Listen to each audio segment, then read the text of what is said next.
Falei que Filmando já, Sérgio? Já tá filmando. Já. Ó o dublê!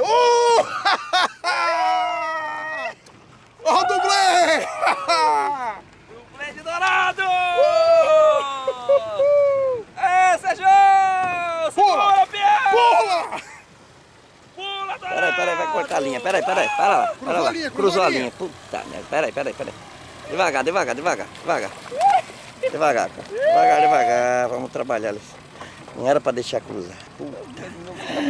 Peraí. Calma aí. Tá parando o alicate, o Sérgio. Calma. Devagar, numa foba. Segura aqui a máquina. Agora você pega com a mão. Aí descruza. Aí leva o seu pra lá, ô Fábio. Leva o seu pra lá. Aí.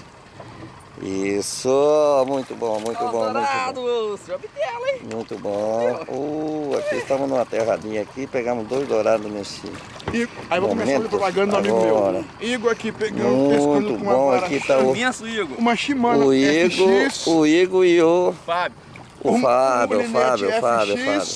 Camisa zagaia, tá com a mão na lente. Opa. Camisa zagaia repelente, tudo da agência de pesca. Agora você segura que eu vou, meu amigo vou Sérgio. trabalhar o bicho. Segura aí. Vamos lá. Vamos pegar a criança. O bicho tá seguro. Furou no olho dele. Agora eu vou pegar o bicho. Aí, segura aí. Tá seguro. Segura. Você é Bitelo. Eu quero ver o peso disso, Sérgio. Segura. Bom, solta a linha. Não, pode deixar comigo. Não, pode Aqui, filmar. Não, pode filmar. Segura.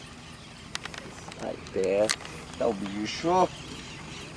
Sérgio, quanto quilo computou aí, Sérgio? Vamos ver quantos quilos. Pesa dentro do barco, Sérgio. Quantos quilos? 3 quilos. 3 quilos, isso! Lembrando a todos que o embarque do dourado está proibido no Mato Grosso. Isso, vai. Então vamos soltar. Viemos aqui para pescar, não para matar peixe. Não estou enxergando ali dentro. E estamos aqui o nosso dourado, nosso amigo Fábio. É. Filho desse que eu peguei. É. Olha a cara do nosso amigo. É, irmão! Dourado ferrado. Os outros pescadores com inveja jogando Eu quero dourado aqui, Igor.